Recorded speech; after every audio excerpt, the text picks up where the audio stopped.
All right, everyone, we're going to get started now. I am so excited to introduce Mr. Scott Roskelley, our keynote speaker on education this afternoon.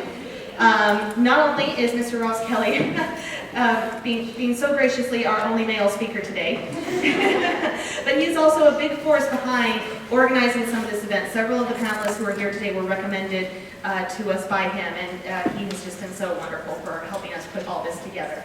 So I'm going to read a little bit about his bio here today. Let's see. Mr. Roskelley graduated from Arizona State with a Bachelor of Science degree in Wildlife Biology and Fisheries Management in 1994. Then graduated from the University of Massachusetts Dartmouth with a Master's of Science degree in Marine Biology in 1999. He did entomology research for ocean spray cranberries from 1994 to 1991, and then in 2001 he says he fell into education. He graduated from the University of Utah with a Master's of Education degree in Teaching and Learning and with an emphasis on math, science, and technology in 2004. Graduated from Western Governors University with a Master's of Science degree in Educational Administration in 2008. And this year he was selected as the 2015 Utah 8th Grade Science Teacher of the Year by the Utah Science Teachers Association. So let's give him a great big round of applause.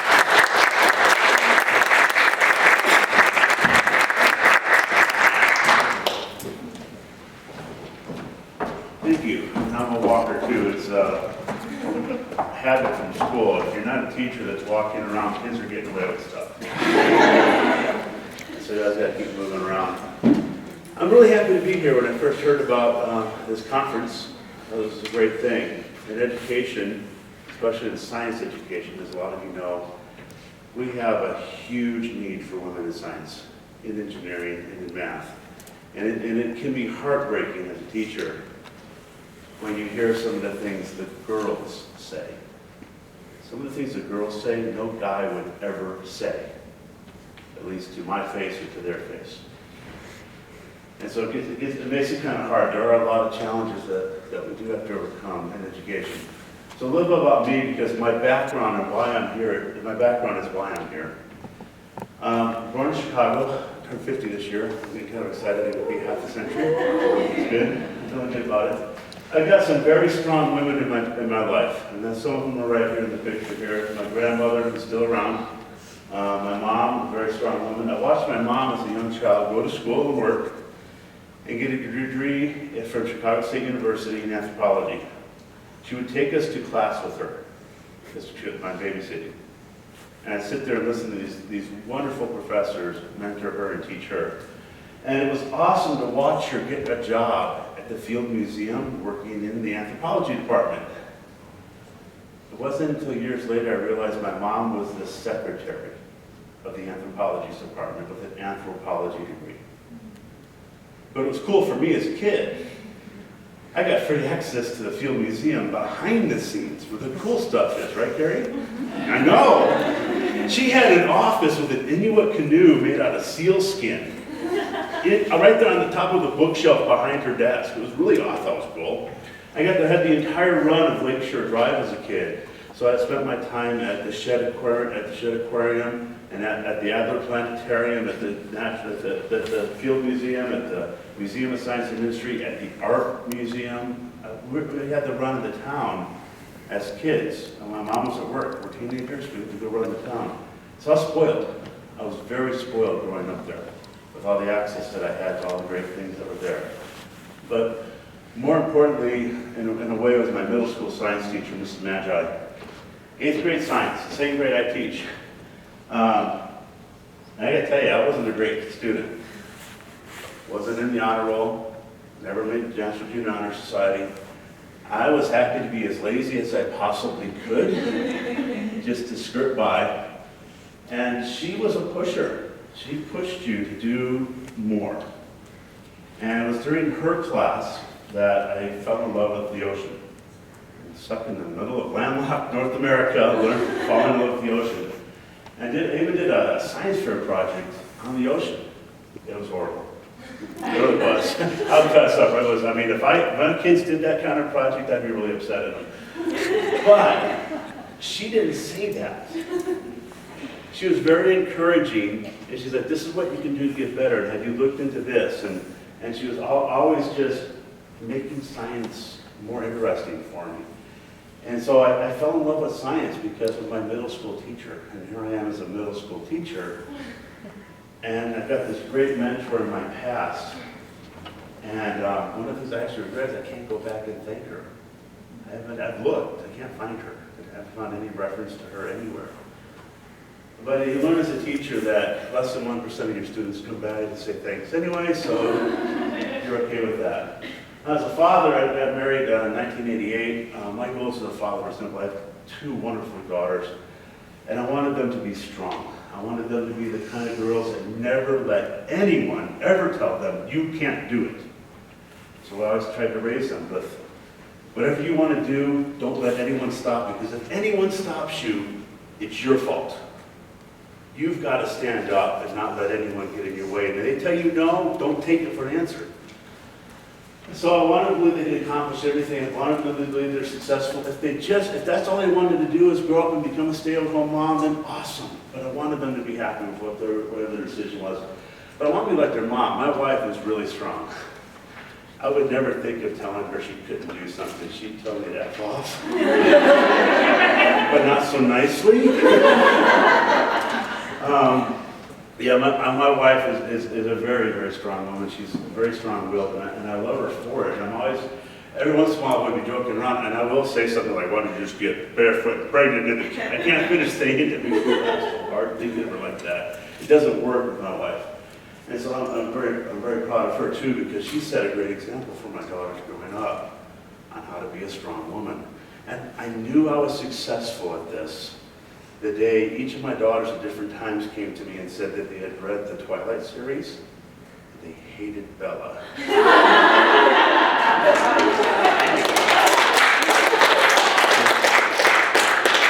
My youngest daughter has a t-shirt that says, and then Buffy staked Edward. Yeah, right? And they hated Bella because they told me, no girl should sit around for a year waiting for some loser guy that dumped her.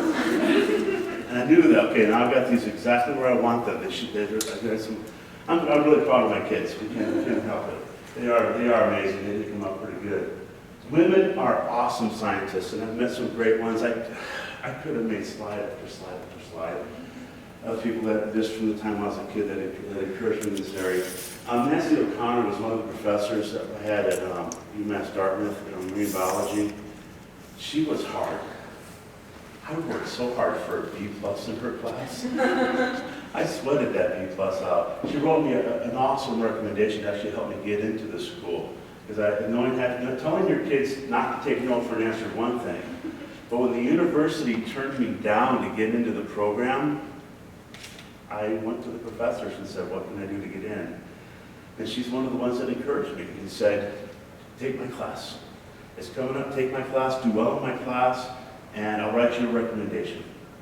And so I did, and she did, and I was able to get in the program. And April, I don't know if she remembers me or not, I think she does. UMass Primary Extension entomologist, she works at UMass Amherst, an amazing scientist, out there working for people, putting out her research. Just was always amazing to go to conferences as an entomologist and hear the research that she was doing and how she was getting herself out there and just doing amazing work. I ended up becoming one of the head chairs of the North American Entomological Society. Just an amazing scientist to work with when I worked there, which was great. Bonnie Soule, Karen Ahola, and Karen Rasmussen were researchers I worked with. I got to hire them. I was privileged to hire them. They were amazing. I worked for the 5 years I was there. They were there working, helping with the research. Bonnie Soule, in her 60s. Her kids have gotten out of the home. She's coming back to the workforce. And she's not only working for me during the summer, but she's working during the harvest. She actually helps with the chemical analyses to determine if there's any pesticides on the cranberries, which would indicate the growers broke the law and sprayed wrong, and that entire truckload gets rejected and destroyed, and the growers don't get paid for it. And so that's part of her job. But she also spent a lot of time doing entomological research with us, out there spraying the plots with trying to find different biosafe organic pesticides and things like that. And this was Just an amazing woman to work with. Karen Holt came from UMass Dartmouth, where I was. She was an undergrad, and she came there and she was surprised when we actually told her, she's expressed an interest in something we were doing, and we're like, well, why don't you write a poster for that and present it at the next Northeastern meeting for the ESA? Blew her away. She could publish as an undergrad. When we had her do that, she put together a fantastic poster.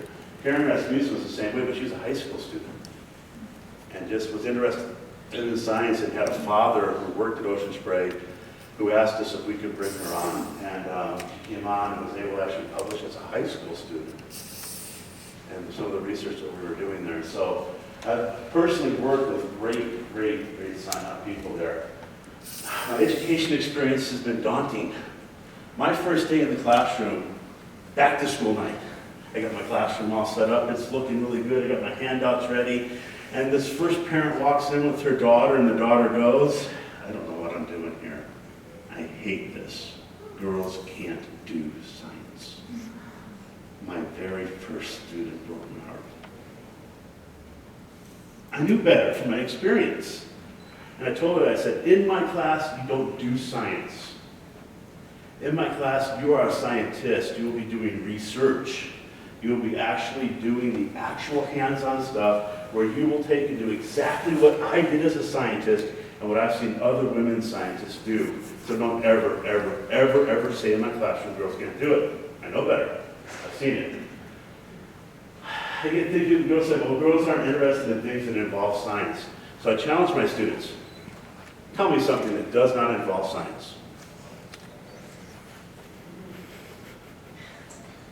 No one's ever been able to tell me something, but they try. My favorite one was the girl that told me was, I don't need to worry about science because I'm going into cosmetology. Oh man. I have a niece who's a cosmetologist. I've seen her mixing up her own hair dyes from scratch. Seriously, you don't think you have to understand chemistry and how it works? You're never cutting my hair. You never, right? So I do that. So I always try to challenge them on that. And I even challenge them to the point where I say, if you think I'm telling you something that's not right, challenge me. If you can prove me wrong, I'll give you 50 points extra credit. That's like 2 free assignments. Sometimes they do. Sometimes they come back. And if they don't say you think I'm wrong, bring me the proof. I can man up for it. I'm okay. We get this problem in math too. I've talked to the math teachers a lot. We have some fantastic women math teachers at our school that are great role models for our students that are there. But I sit next to one of them during parent-teacher conference, and I hear the parents that come in, the mothers that come in, and go, it's okay, my daughter has a C or a D. I couldn't do math either. Math's not genetic. It really isn't. None of this is. It's just a matter of practice, right? I got a friend who plays the trumpet. He's people think, well, he's got just an amazing talent. And he tells me all the time, he goes, Scott, you don't understand how much I have to practice. He goes, when you start out in a musical instrument, that half-hour practice a day, that's just so hard. And then in high school, your teacher's telling you, practice for an hour a day. You got to get your practice in. He goes, as a professional trumpet player, I have to practice 8 hours a day. It's my full-time job. If I don't practice, I don't get the gigs. I don't get the money. It doesn't happen. And math is the same way. I mean, we all know, right? Oh, I gotta go back to school. I forgot all that math, right? When you don't practice an instrument, when you don't practice math, you do lose it, but it comes back quick. And so I really like that handout our keynote gave out about the math refresher site. Because that's all I need is just a little refresher. I play the piano too, and so I know that I go months sometimes without playing. I know, okay, need to get it on, and start practicing again. Once I sit down, get my fingers limbered up, within a couple of weeks, it comes back pretty strong. I feel like I'm back where I was. They handed out that card at the beginning. I was really proud they used that. I have a lesson I'm going to talk about in a minute about how most people can't name but a few famous women scientists. So I have a famous woman scientist report. And in my class, most classes can only name 2, sometimes 3. The one they always give is Marie Curie. And when I first started doing this assignment, Marie Curie was in one book in our library, and it was kind of like an afterthought. It was famous scientists. She was the last chapter. And it's kind of like an afterthought. It was almost like they were apologizing for writing about her, but after all, she did get 2 Nobel Prizes. First person ever, right? And so I kind of had to put her in. That's how it kind of went across. And so at school, right after I started teaching where I'm at, my principal came up and told me about the MESA program, how they wanted to start that at my school. And she wanted to know if I was interested, or if I knew someone in our department that was. I'm like, oh, I totally want that. Yes, I want that. I want that really bad. And we got that, and we sent out notices to every parent in the mail, letting them, of every parent of every girl at the school. We announced it to everybody, anyone can join. And we had a welcome to Mesa night, where we bought Hawaiian food, thinking we'd get maybe 50 people, and 158 showed up. Parents that wanted their daughters into this program. We never did invite any parents of any sons, just their daughters. And so we told them about the program, and next thing you know, we usually get about 50 or 60 kids that would show up for the program. We actually had to try to get another mentor to help out. There's so many people there, because you have a counselor, a math person, and a science person, and they let us have another science person, which was really nice, because it was just a lot. It was really amazing. But to see all these girls coming in doing all these hands-on things, so I love the MESA program myself. I'm a big fan of it, and it was really nice getting that going. We have some great educators out there that are out there pushing that. These are the 3 I worked with this year: Jolene Reddish, Julie Harmer, and Julie Webb and Laura Harmer. Great educators, great examples of women in science, and they just do a fantastic job at our school, and they clean my bacon when it comes to standardized testing. We always are comparing each other's scores. They're making me pedal hard. They are great educators, and I pedal really hard just to try to keep up with the level that they're at. They teach me a lot. Jennifer Howe was one of the first biology teachers I got to meet at our school. She's now working up in Oregon. Michelle Putnam was my mentor. And so as teachers, when you first start out, they give you a mentor also. And she was a great mentor. She was right next door. She was always giving me what I needed, and she was always there for feedback and for help. If you're not familiar with Barbara Gentry, you should be. She runs the Jordan School District. She's a science curriculum specialist.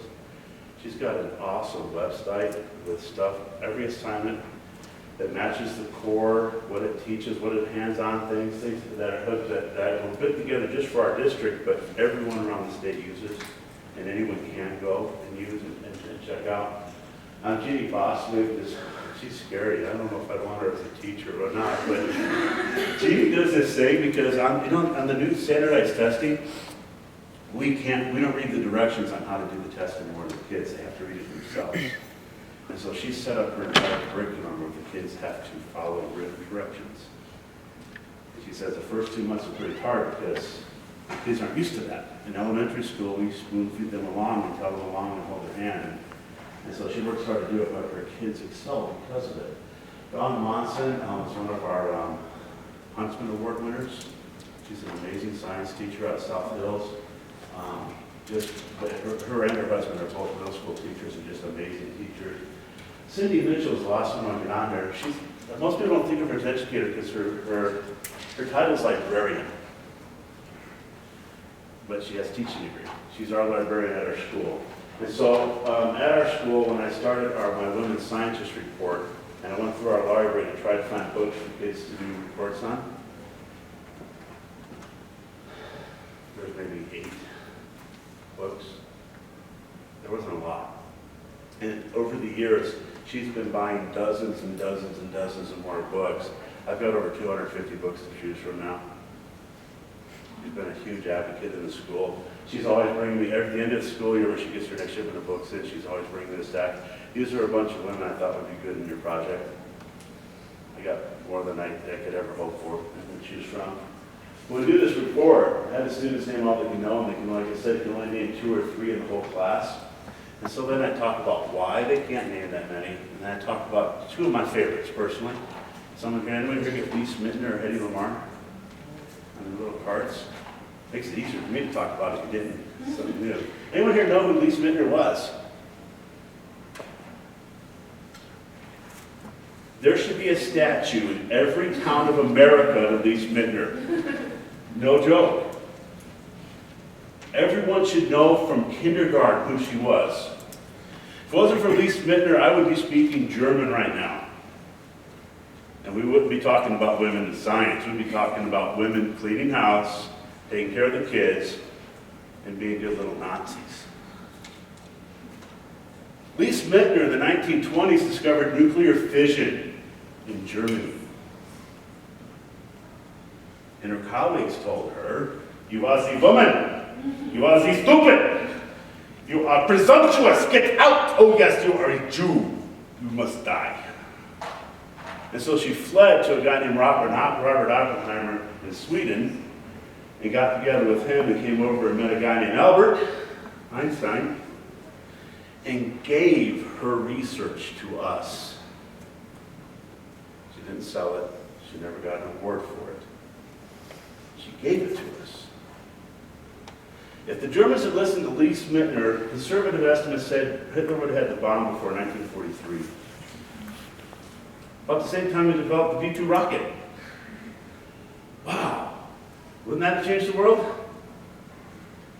Wouldn't have lost on the Eastern Front because he would have bombed Moscow and Leningrad to the dust. London would have been toast, right? We would have said, "We surrender, we win." We had nothing. She gave it to us. Oppenheimer got her Nobel Prize. No one got the Nobel Prize for discovering fission. She should have. Oppenheimer got it because he took her work and made a bomb. Thank goodness, owing us the war. He did mention her in his speech. He called her the mother of the atomic age. That was it. She deserves a statue everywhere we go. Everyone should know about Lee Smittner. She gave us nuclear fission. Her vision was to power the world. And in a way, she's done that. Unfortunately, it's also powering the nuclear bombs that we're trying to dismantle now. Can't complain. I mean, we're not speaking German. We're able to be here, right? So in a way, it helped us. Hedy Lamarr is one of my favorites, though, because what if someone came up to you and told you that Angelina Jolie just developed a new way to keep people in the military safe by making bombs safer? Come on, Angelina Jolie, really? Come on, really? Come on, no way. She's adopting kids and doing acting. Come on. Hedy Lamarr, famous actress in the 1940s, one of my favorites, personally. Not just because she was a great actress. I didn't do it. Hedy Lamarr was an inventor and a scientist. Unfortunately, she couldn't get out her research as easily. She had to actually use her husband and his name. But she actually developed something known as signal switching. It's because back in World War II, we had a problem. They don't show you this in the movies a lot, but if you send a torpedo to someone, you could actually remote control that torpedo and drive it into the enemy ship. But if the enemy ship had a stronger transmitter, they could take over your torpedo and shoot it back at you. That's bad.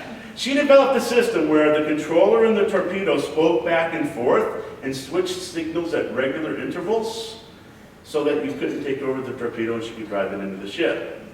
An actress developed a torpedo. We still use it today. Modern form of it is in this. Cell phones don't work without it. I think that's cool.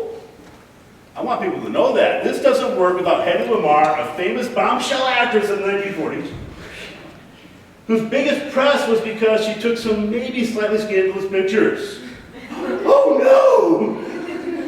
We got cell phones because of her. Who cares about the pictures? I think it's awesome.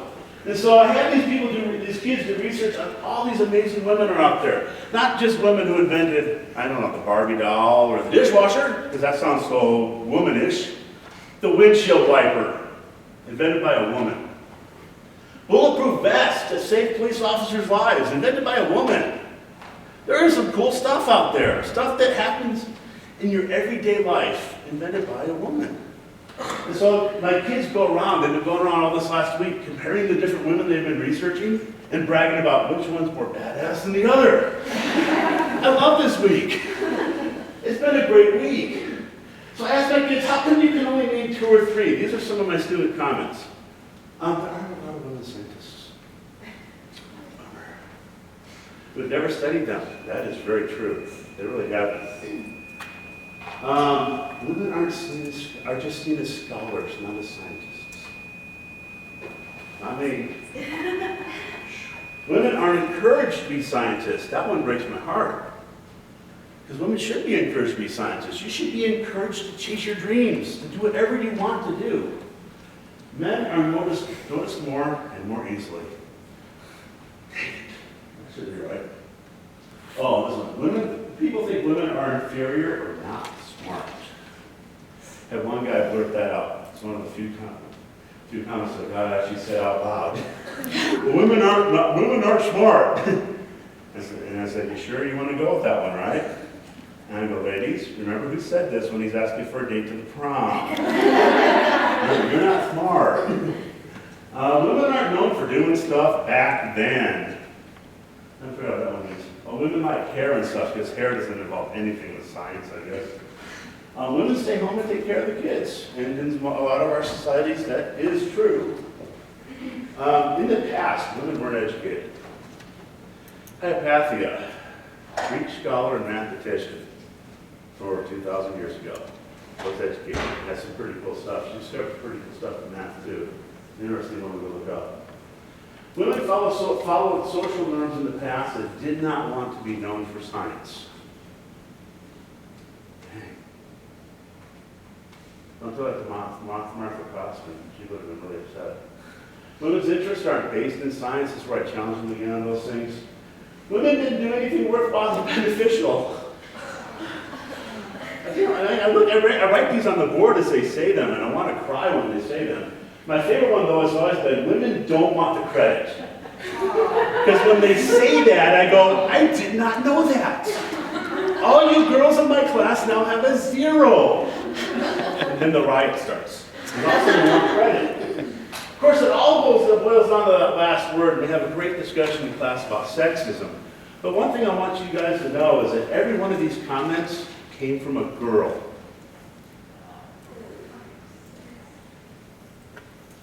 That's the biggest challenge I've got as a science teacher. They've internalized this to the point that these are the comments I got this year. I can go back every year and look at these. They come from my girls, more than the guys. Most of the guys won't see this, won't say it out loud anymore, because they know we're getting in trouble. So we have some challenges, and a lot of those have to do with stereotypes. Those stereotypes, I always say, well, that's back in the past.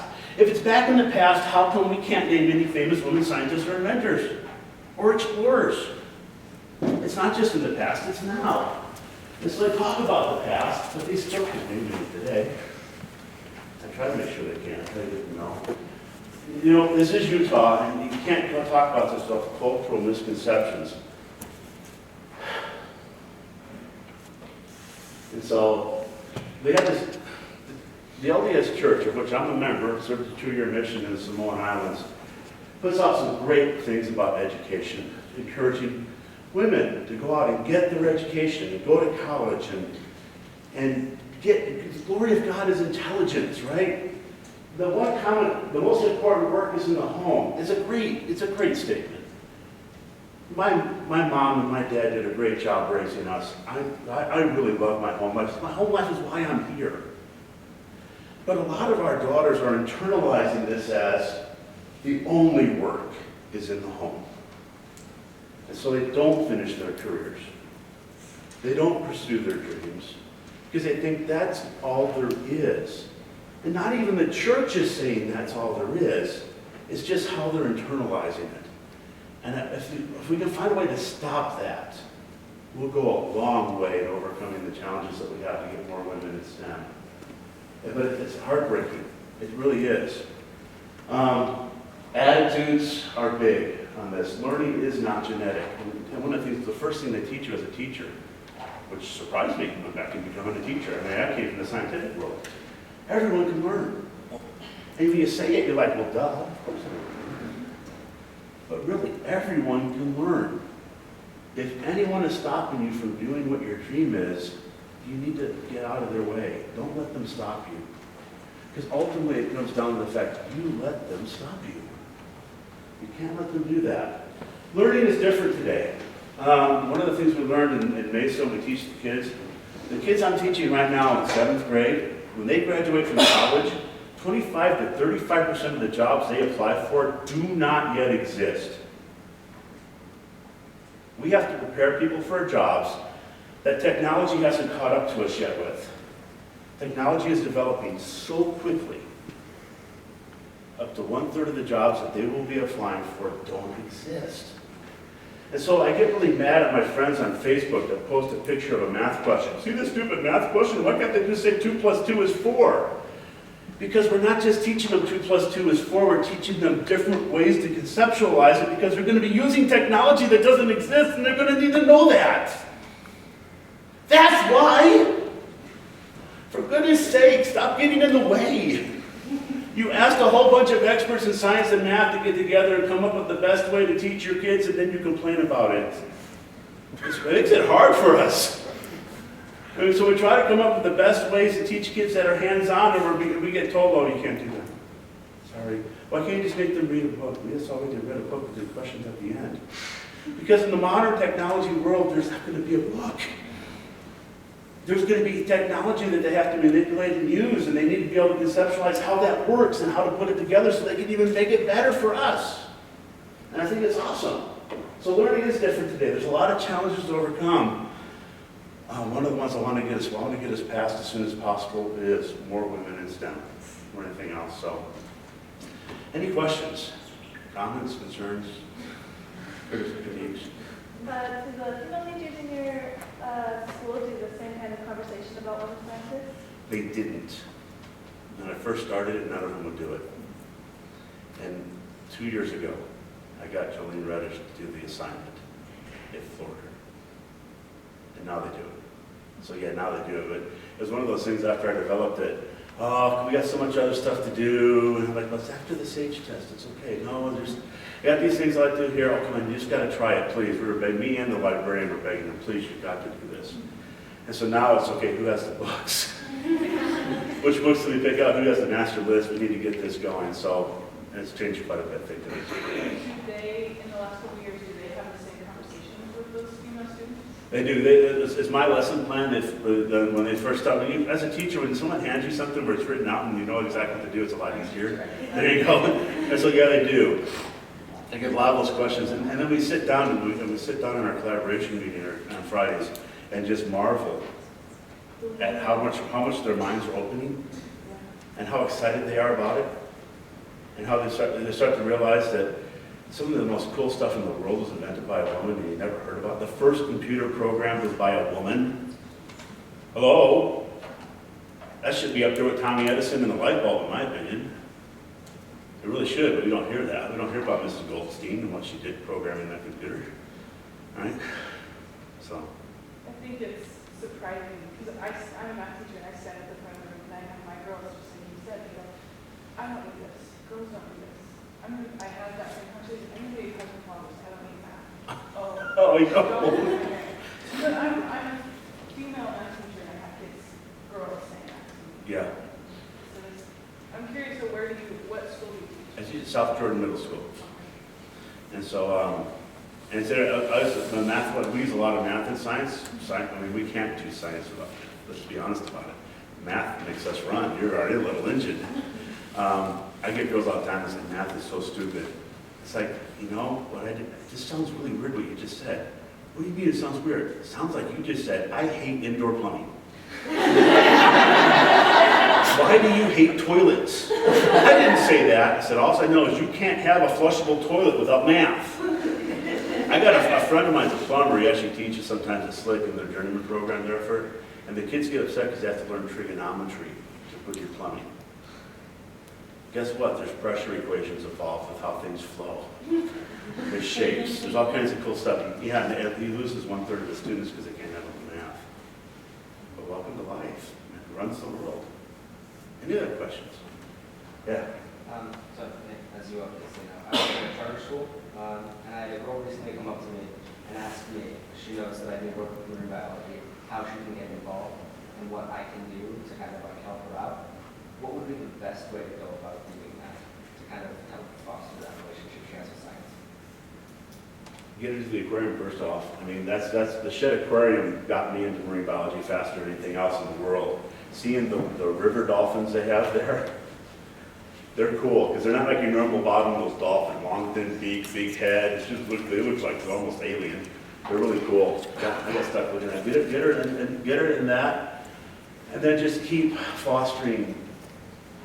You know, building a strong base in science and math. I love math. I adore math. It's one of those things where after a lot of practice, I've gotten pretty good at it.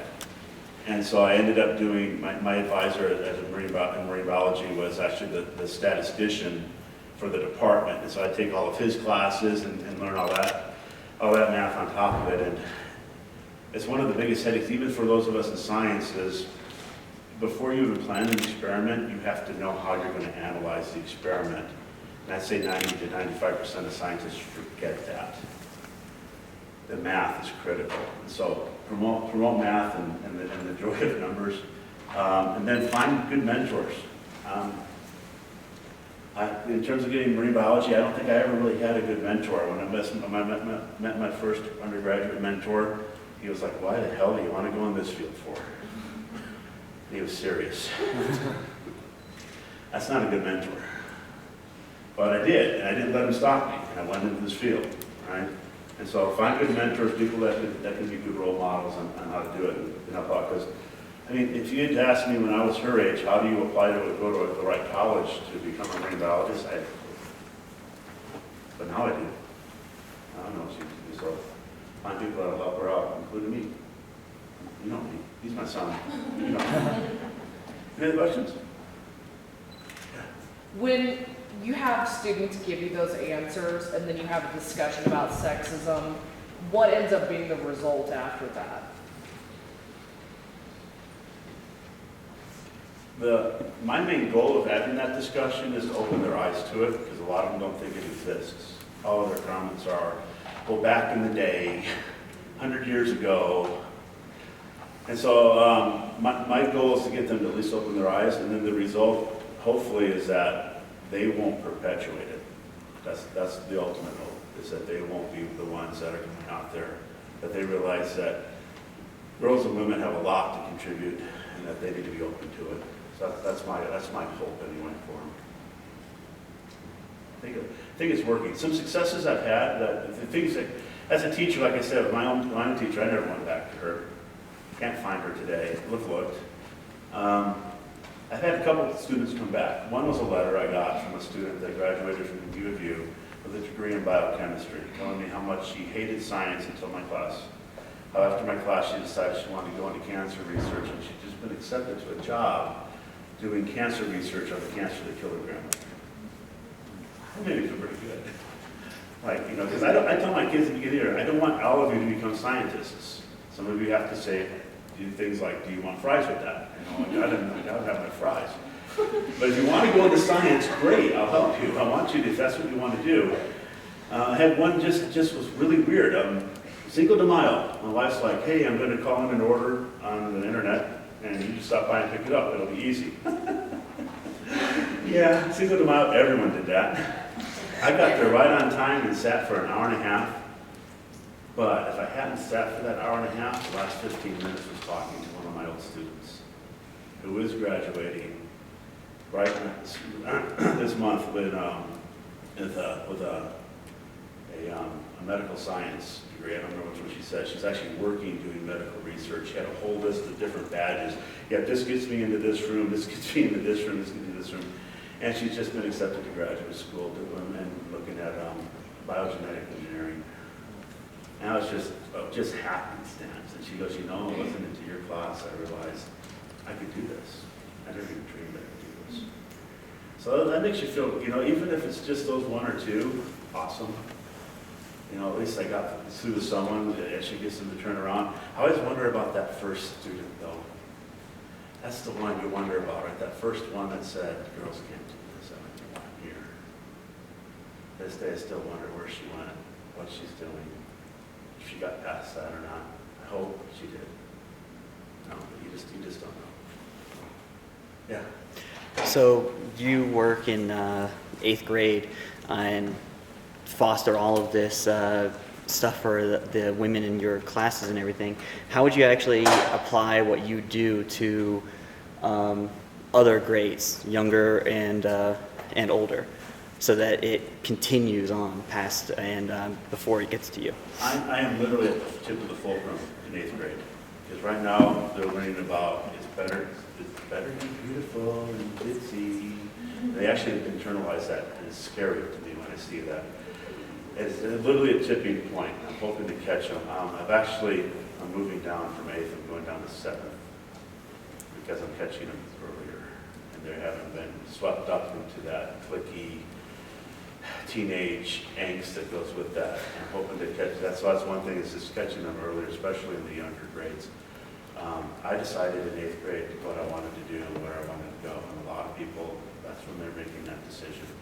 A lot of us, that's when we're forming what we like. That's why in 7th and 8th grade we do integrated science, because we teach so many different things.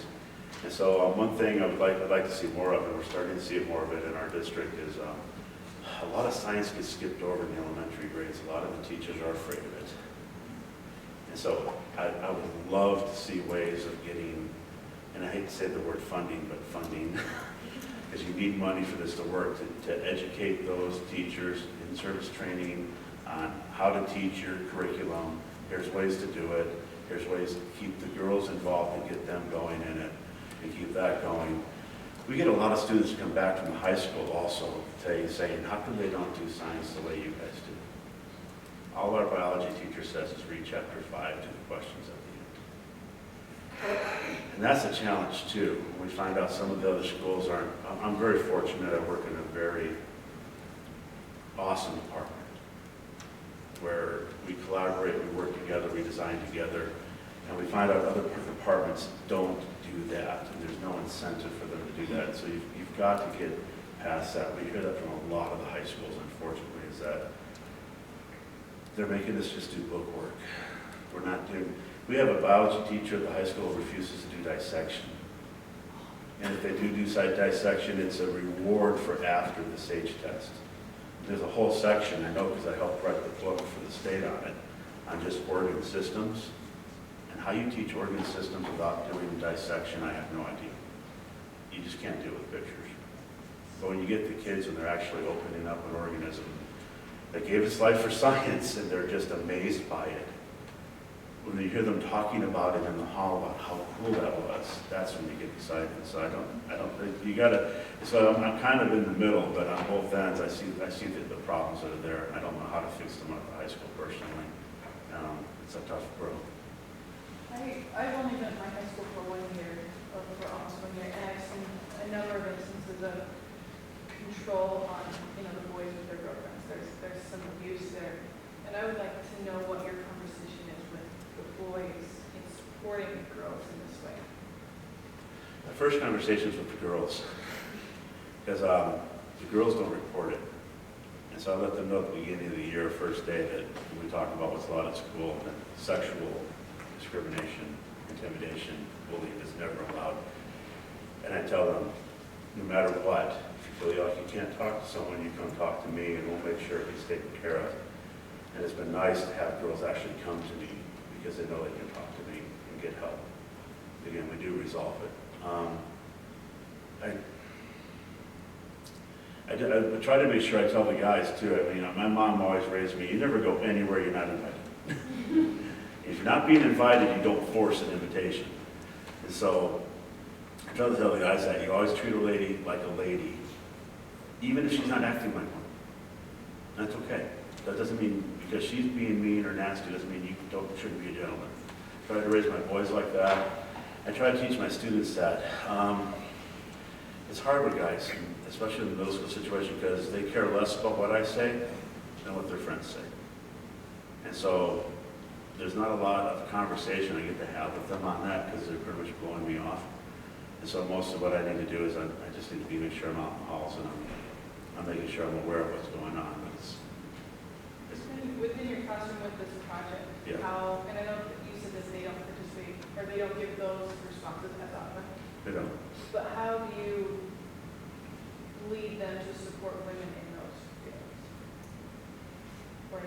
part of the conversation? I don't know if that's part of the conversation we have. I know it's not one of the goals I had.